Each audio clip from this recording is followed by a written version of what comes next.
Absolutely. It was definitely a historic moment for the political opposition. They had their best tally really since 1977.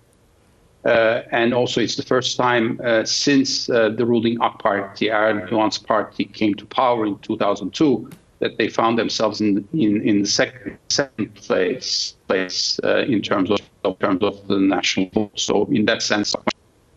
Yeah.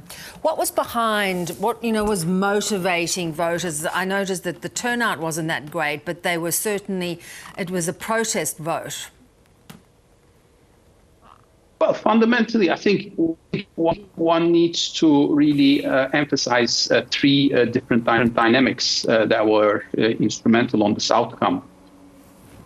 The first one was the ongoing duress, the result of and all the mixed macro policies. Inflation mushroomed in Turkey. Now we're talking about 65%, which led to an erosion in the purchasing power of people.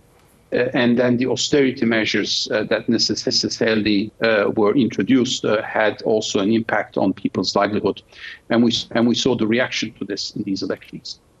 Secondly, on the opposition side, the candidates were strong candidates, in particular in the big cities. The Istanbul mayor, Ekrem İmamoğlu, the Ankara mayor, Mansur Yavaş, did a remarkable job in the campaigning phase as well, and that shows in their eventual tally. And thirdly, there's a degree of democratic fatigue with the ruling AK Party. They've been in power since 2002. And given the set of circumstances, including the economic circumstances, there was definitely a vote for change, but also as critical as that, as you emphasized, the relatively lower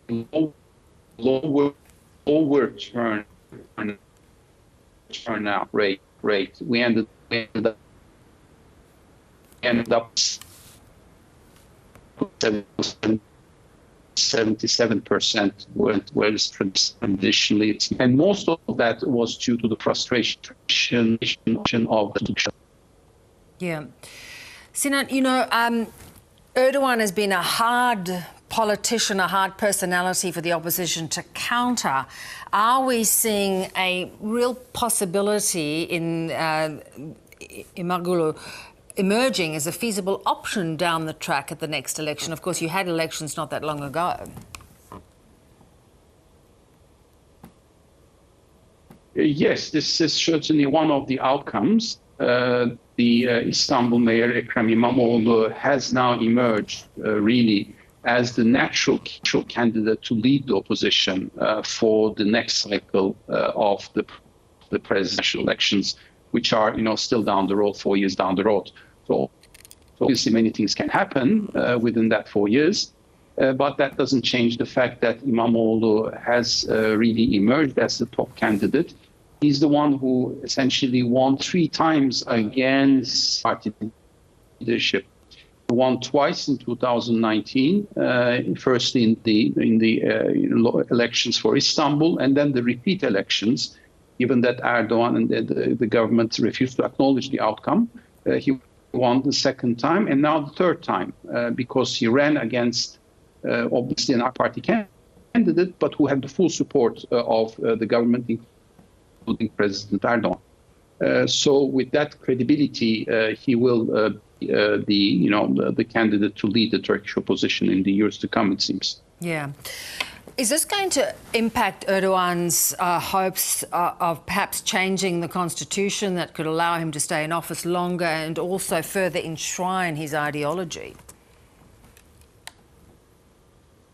Yes, it will undoubtedly impact that potential initiative as well, because the political legitimacy for such an initiative after this outcome has certainly weakened.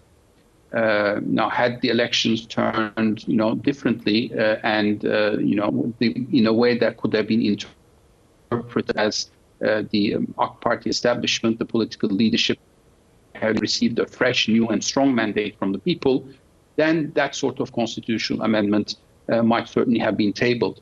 But now it's the exact opposite situation, where the opposition came on top and therefore the legitimacy of pushing through such a initiative that would look to extend Erdogan's mandate is certainly has dwindled. There will be discussion about the new constitution, but that particular element of extending Erdogan's mandate is very unlikely to pass. Yeah, really interesting. Sinan, great to talk as always. Thanks so much. Thank you. All the best.